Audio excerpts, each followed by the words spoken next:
Amazing grace, how sweet the sound that saved a wretch like me. I once was lost, but now am found. Noong taong 1988 ay may namigay ng mga pamphlets. Kahit saan yun, makikita nyo sa mga bus, mga terminal ng jeep, pinamimigay yung pamphlet na yon. At ang gusto nila ay huwag ka na magtrabaho. Ang gusto nila, huwag ka nang mag-aral. Dahil nakalagay doon sa pamphlet na yon, nakasulat, 88 reasons why rapture will take place on September 28, 1988. Hinulaan nila na si Lord daw ay dadating na. At marami ang mga naniwala. Iba nagsipag-resign sa trabaho. Iba yung mga kanilang mga kagamitan pinamigay sa kapitbahay. Yung mga material na gamit pinamigay na dahil dadating na si Lord. Sabi nung grupo ng mga nagsasabing mga born again daw sila. So habang papalapit yung September 28, 1988, patindi naman yung kanilang excitement at marami ang nakukumbisi at yung iba natatakot dadating na si Lord. Kaya ang ginawa ng iba, huminto na sa pag-aaral,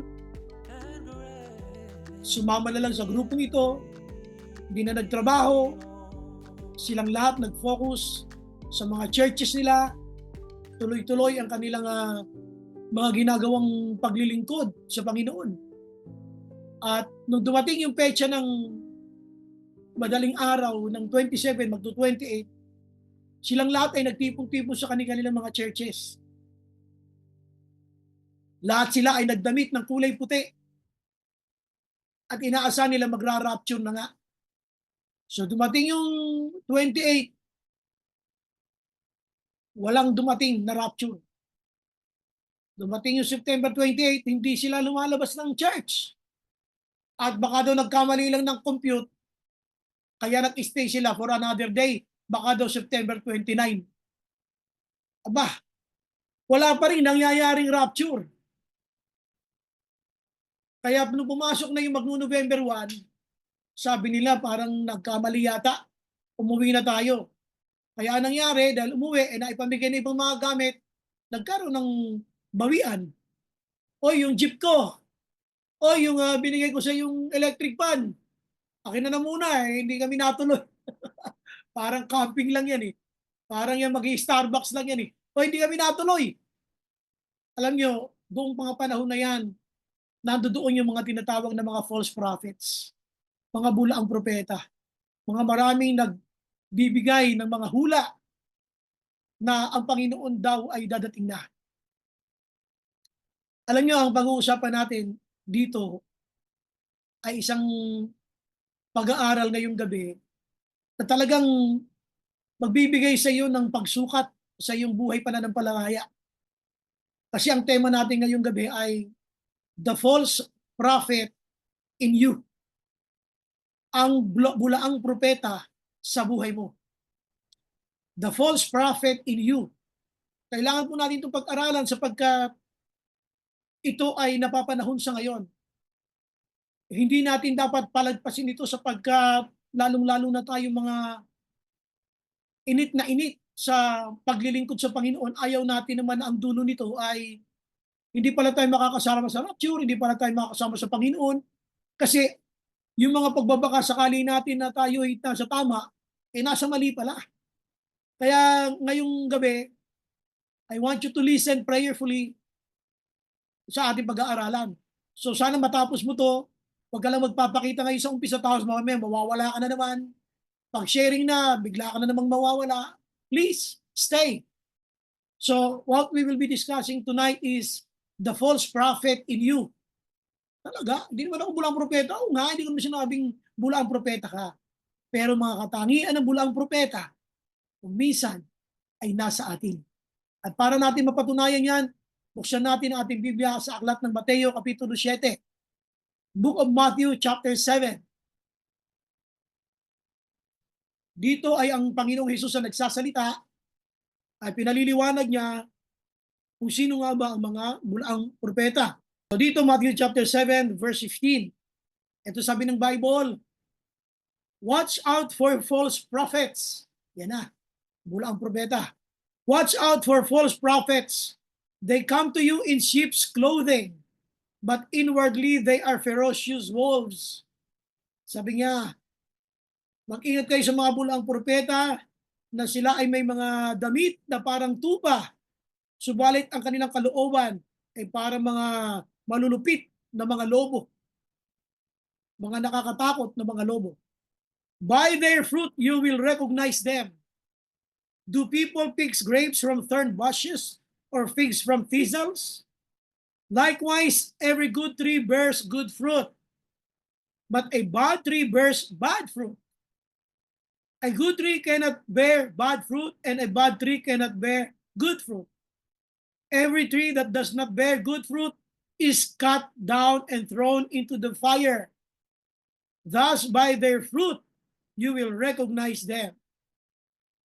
Not everyone who says to me, Lord, Lord, will enter the kingdom of heaven, but only the one who does the will of my Father who is in heaven. Many will say to me on that day, Lord, Lord, did we not prophesy in your name, and in your name drive out demons, and in your name perform many miracles? Then I will tell them plainly, I never knew you. Away from me, you evildoers. Therefore, everyone who hears these words of mine and puts them into practice is like a wise man who built his house on the rock. The rain came down, the streams rose, and the winds blew and beat against that house. Yet it did not fall, because it had its foundation on the rock. But everyone who hears these words of mine and does not put them into practice is like a foolish man who built his house on sand. The rain came down, the streams rose, and the winds blew and beat against that house, and it fell with a great rush. When Jesus had finished saying these things, the crowd were amazed at his teaching, because he taught as one who had authority and not as their teachers of the law. So dito gusto kong tingnan ninyo na si Lord ay ipinakita niya kung ano ang mga palatandaan ng isang bulaang propeta. Na kung minsan, ang mga palatandaan na yan o mga katangian ng bulaang propeta, kung minsan ay parang nakikita sa kanyang mga alagad, sa kanyang mga tagasunod. At kung pag-uusapan natin ang buhay natin na ngayon, ay kung minsan parang nakikita sa ating mga Kristiyano. So dito mga kapatid, pag-usapan natin, ako ba itinutukoy na bulaang propeta? Hindi ikaw yun. Dito sa mensahe nito ay paalala ito na sasalamin sa iyong buhay Kristiyano kung ang iyong pananampalataya ba ay tunay. Is your faith really genuine? Kung ang pananampalataya mo ay tunay, hindi ka maaapektuhan ng mensahe ito.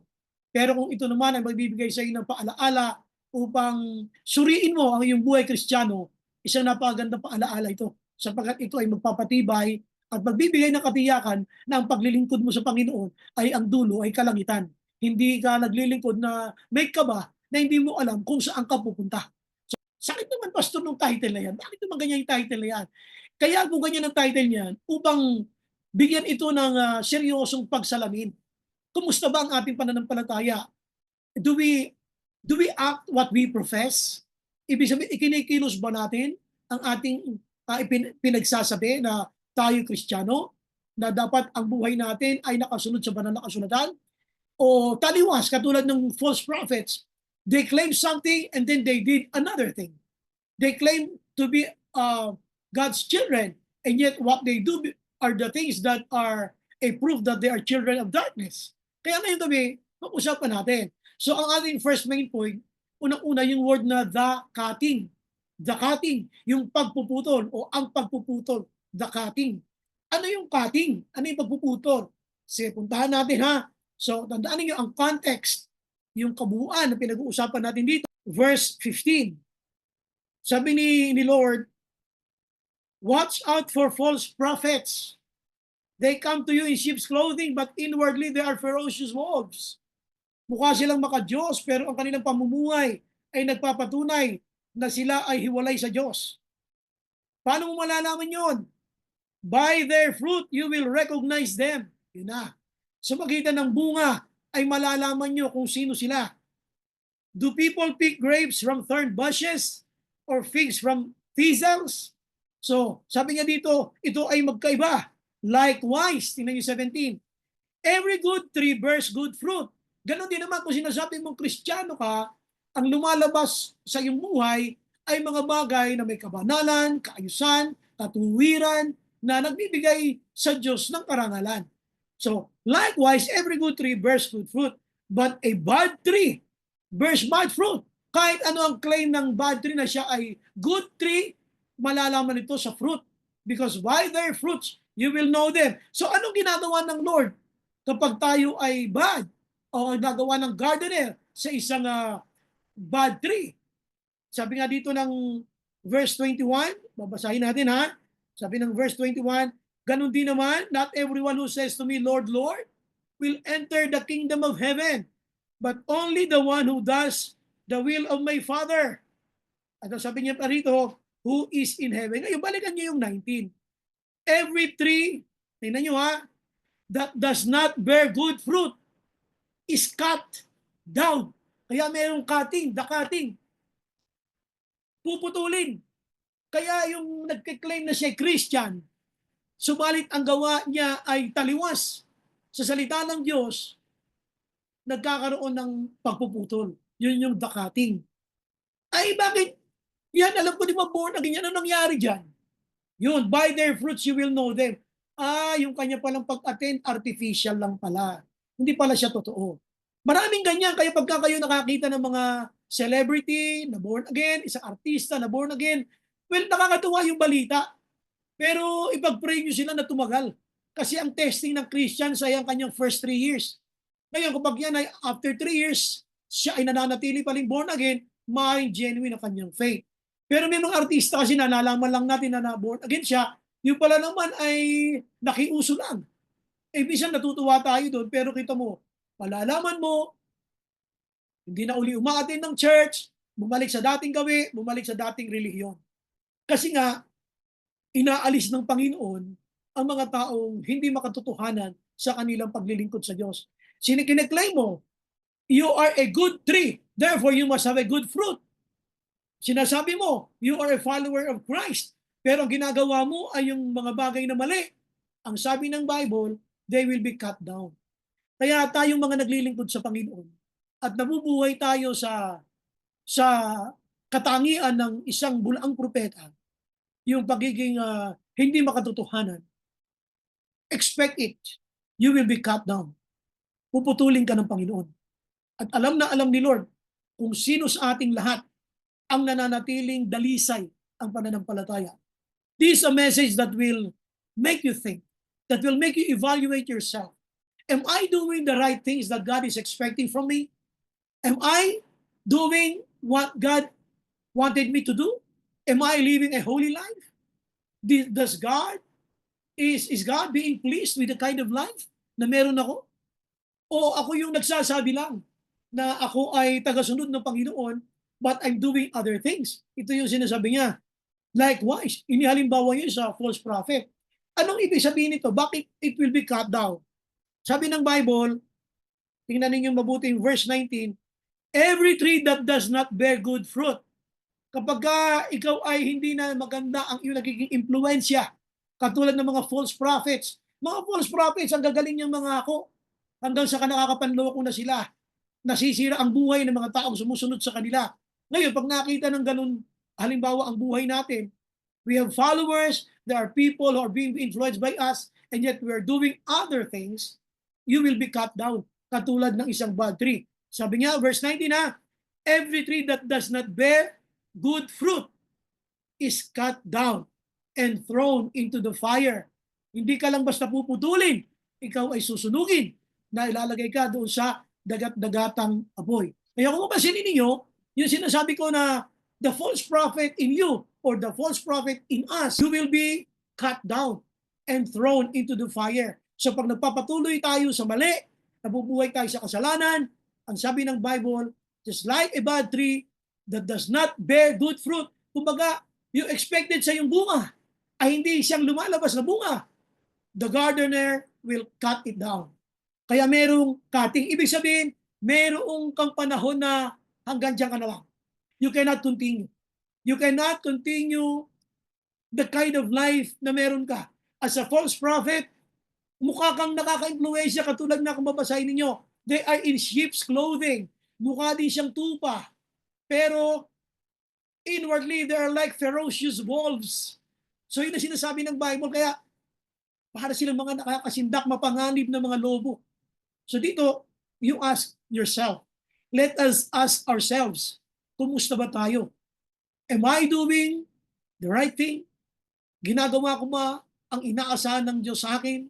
Yung bang sinasabi kong ako'y mabuting Kristiyano, ay lumalabas ba sa aking bibig at pamumuhay ay mabubuting asal? Mabubuting bagay ba na nagbibigay ng kaluwalhatian sa Diyos? So, pag ang opposite ang nangyari, you will be cut down.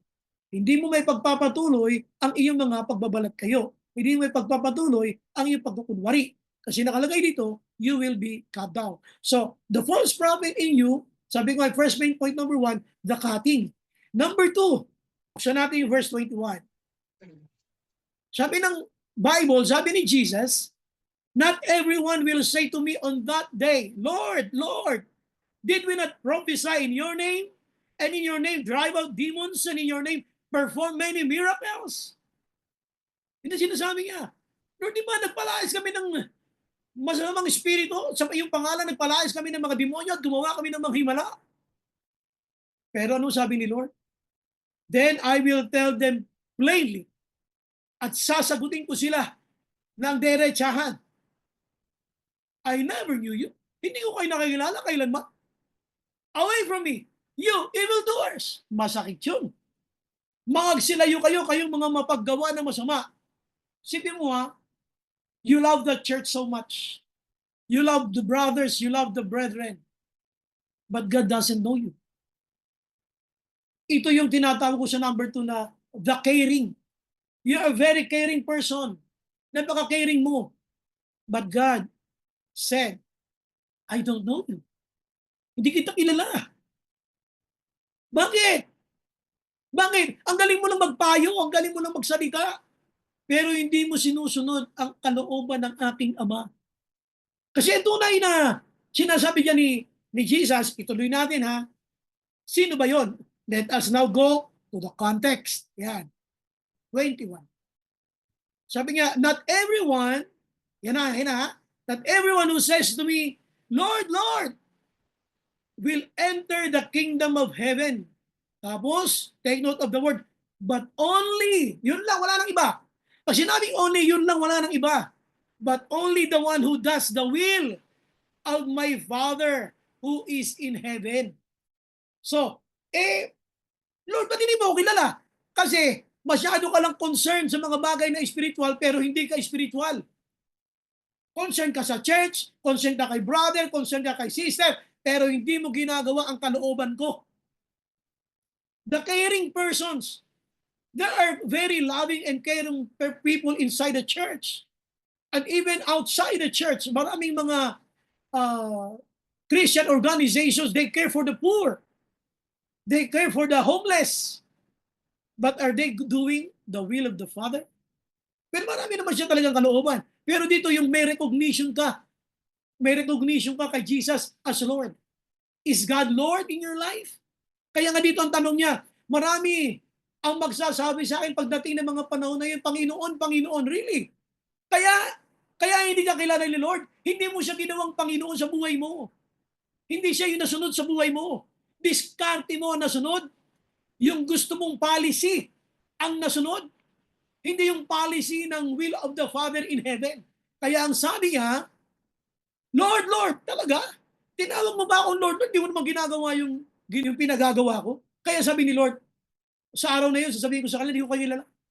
I never knew you. Kahit minsan, hindi kita nakilala. Sakit nun. Alam niyo, kung minsan, alam ko, Nasasabi ng ibang mga members sa ating church, si Pastor ang sakit magsalita. Alam niyo kung masakit ang magsalita? Mas masakit na marinig niyo kay Jesus, hindi kita kilala. Tagal mo ng Christians, ang alam mo sa langit ka papasok. Nung dumating yung panahon na yun bigla kang hindi ka papasok sa kalangitan dahil sasabihin ni Lord sa iyo, I never knew you. Hindi kita kilala. Kasi ang kilala lang ng Panginoon ay yung kumikilala at tumutupad sa kalooban ng kanyang Ama. Mahal mo ang church, salamat. Pero sinusunod mo ba ang may-ari ng church? Si Lord. Sinusunod mo ba yung kalooban na nagmamay-ari ng church? Hindi naman masama nga mag-share ng Word of God. Utos ni Lord yan. Pero hindi masama yung mag-share ng salita ng Diyos. Pero sinusunod mo ba yung Diyos ng mga salita? Hindi. Sabi niya, yun lamang mga tumutupad ng aking kalooban, ng kalooban ng aking Ama. Yun lamang ang papasok sa kalangitan. Wow, it's about time to evaluate. Merong tinatawag dito na the caring. You might be a very caring person, pero please, don't forget to do the will of the Father. Make sure that Jesus is the Lord of your life. Hindi siya Lord ng buhay mo kapag ka diskarte mo ang sinusunod mo. Pag sinabi mong Lord, aalisin mo ang mga karapatan mo dyan. I-deny mo lahat ang meron ka. Yung gusto ni Lord ang masusunod. Yun ang Lord dyan. Tatawagin mo ako sa panahon na yan ng Panginoon, Panginoon. Hala, Panginoon daw. Hindi naman ako sinusunod. Pag sinabi Panginoon, He is the Lord over your life. He is the Lord over your job. He is the Lord over your ministry. You don't own the ministry. You don't own your job. The Lord owns it. You don't own your family. You don't own your life. The Lord owns it. At siya lamang ang dapat na maging Panginoon. Hindi nga eh. Tinatawag mo kung Panginoon, Panginoon, kasi hindi mo sinunod yung will of the Father. Sino ang Panginoon? Hindi ba ikaw? Kaya sabi nila, alam mo, hindi kita kilala. Sakit nun, naniwala kayo. Napakasakit nun. Pagka yung sinabi sa atin ni Jesus. Kaya tonight, I'm encouraging you, I'm challenging you. You ask yourself, am I doing the will of the Father? Alam nila, napaka-caring ko. Alam nila, ang bait ko. Pero hindi nila alam, hindi ko naman tinutupad ang kalooban ng Ama. Kaya masakit. That is why, yun ang team natin, the false prophet in you. May pinag-uusapan na the cutting, yung pagpuputol. The caring, yung pagpapahalaga mo. Yung paggalinga mo, na hindi yun ang hinahanap lamang ng Diyos. Kundi yung kilalanin mo siyang Diyos na tinutupad mo kung anong gusto niya. Hindi yung gusto natin. Kasi may mga gusto tayong gawin agad na hindi pa panahon. Ngayon, ipipilit natin, tayo na ang Panginoon, hindi na si Lord. Kailangan si Lord ang Panginoon. Napunta tayo sa pangatlo. Sa 24, ito sabi ng Bible. Therefore, ino-conclude niya yung sinabi niya. Kasi may therefore. Therefore, everyone who hears these words of mine, ito mga sinasabi kong ito about the false prophets. Sabi niya, therefore everyone who hears these words of mine and puts them into practice. Ibig sabihin yung hindi lamang basta sinasabi niya nga siya ay tagasunod ng Panginoon, kundi tinutupad niya. As a good tree, you are now bearing a good fruit. Kumbaga, naka-align ka na sa iyong claim.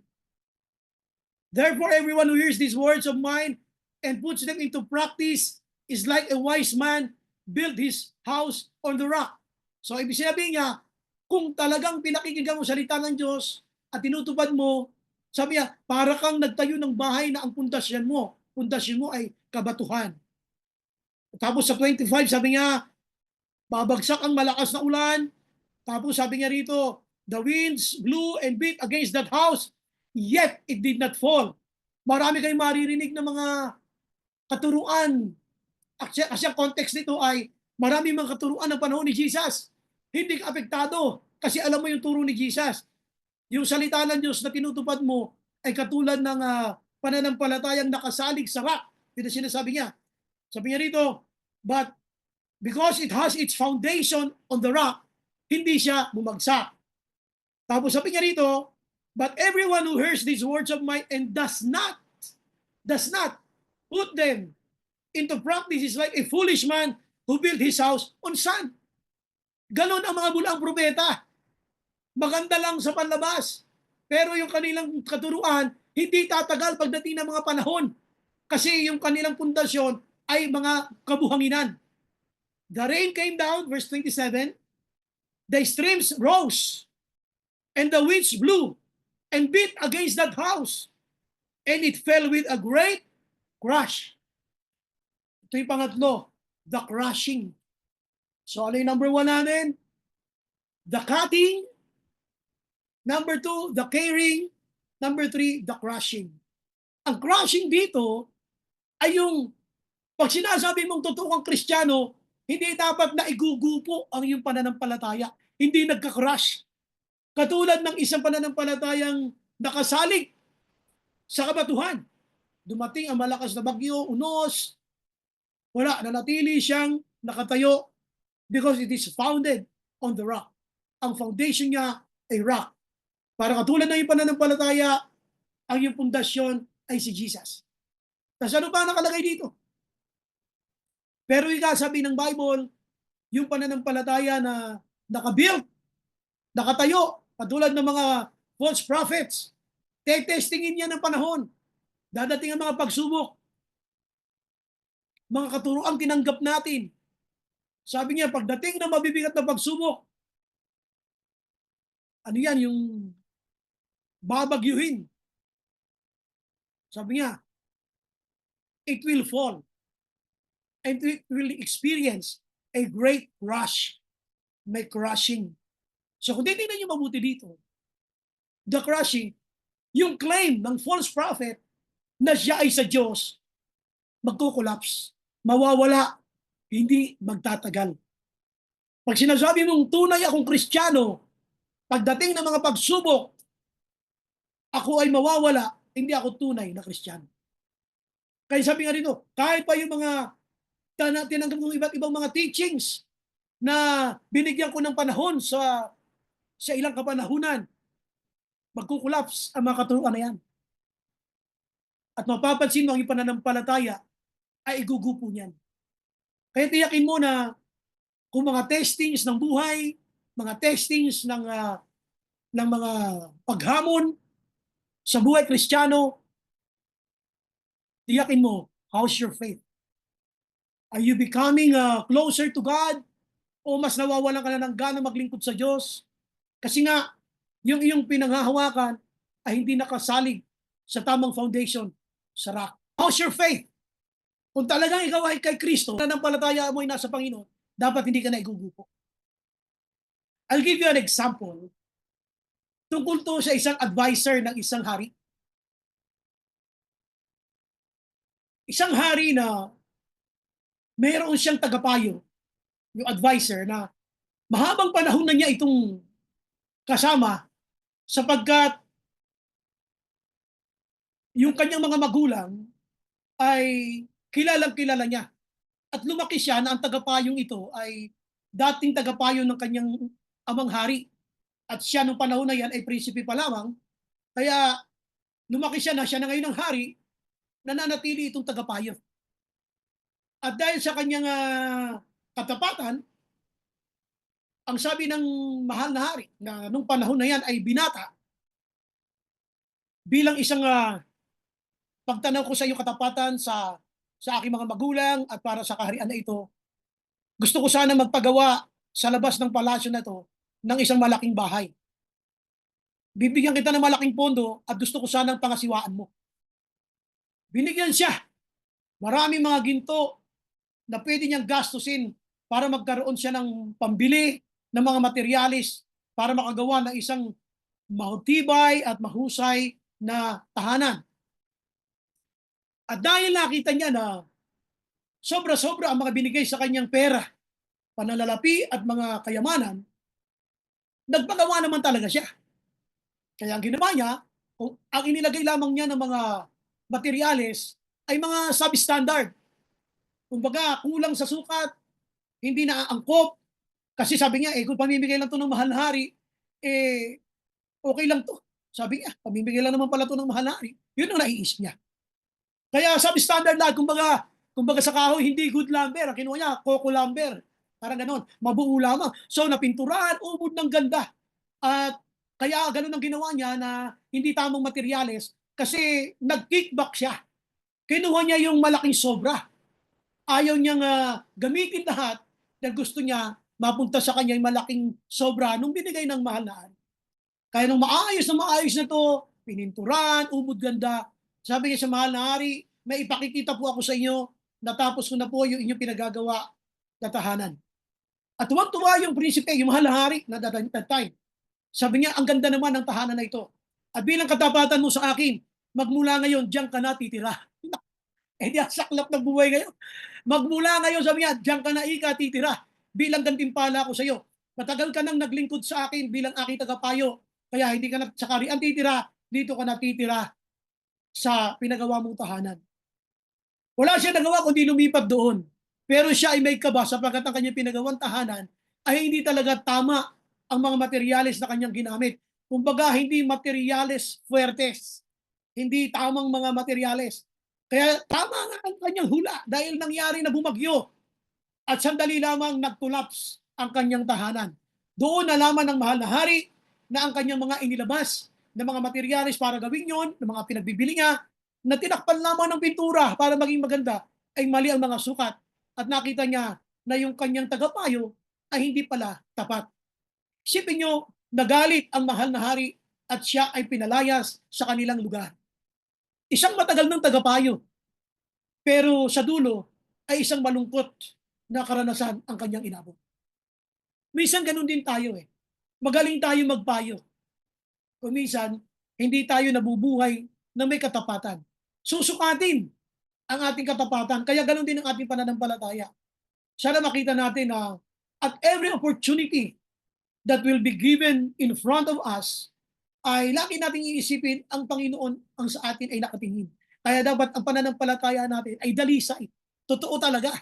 Kaya nga pag tinignan mo yung sarili mo, am I a false prophet? Of course, you will refuse. Pero tingnan natin, may cutting. May pagpuputol pagka nabubuhay tayo na nagke-claim tayo na tayo ay Kristiyano, but we do other things na hindi naman sinasabi ng Bible. Ikakat yun. There will be cutting. The gardener will cut the bad tree. Number 2, sabi nga natin, the caring. So much caring tayo sa mga ibang tao, unbeliever man o believer, we're good advisors. Pero pansinin ninyo, sabi ng Bible, you're not doing the will of my Father in heaven. Ang tumutupad lamang nun, ang masasabi ko na aking mga anak, dahil ang sabi niya, Panginoon, Panginoon, kami po'y nagpalaya sa iyong pangalan. Tinawag niyo akong Panginoon, pero hindi niyo ako sinunod. Kaya yung sinasabi natin, we care for others, God knows it. Yung mga the caring style natin ay hindi genuine. At alam ni Lord yun. At ano yung pangatlo? The crushing. Malalaman sa dulo, igugupo na ang iyong pananampalataya kung yan ay hindi totoo. Sapagat ang tunay na Kristiyano, pag dumating ng mga pagsubok, hindi yan maaapektahan ng anumang mga pangyayari sa buhay. Anuman ang mga pagsubok na dumating, mananatili ang nakakapit sa Panginoon at nananatili na siya'y naglilingkod sa ating Panginoon. So ano conclusion natin dito sa mensahe ito?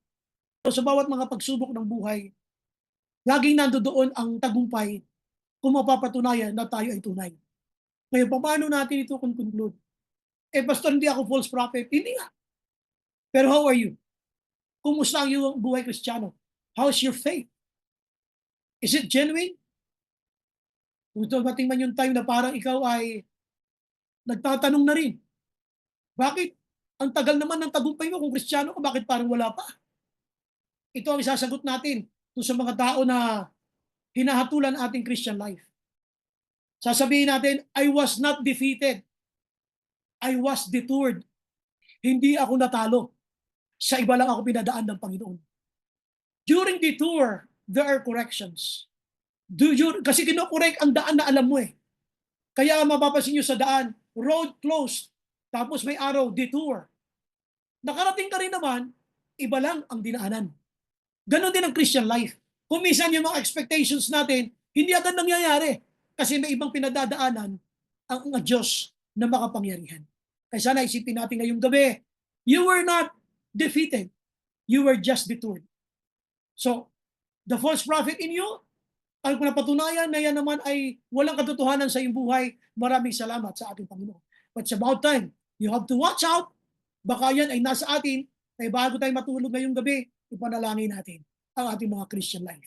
Amen? Sabi ng Bible, let your light so shine before men, that they may see your good works and glorify your Father which is in heaven. Amen? Mag-good evening sa inyo lahat. Welcome sa ating Wednesday. Amazing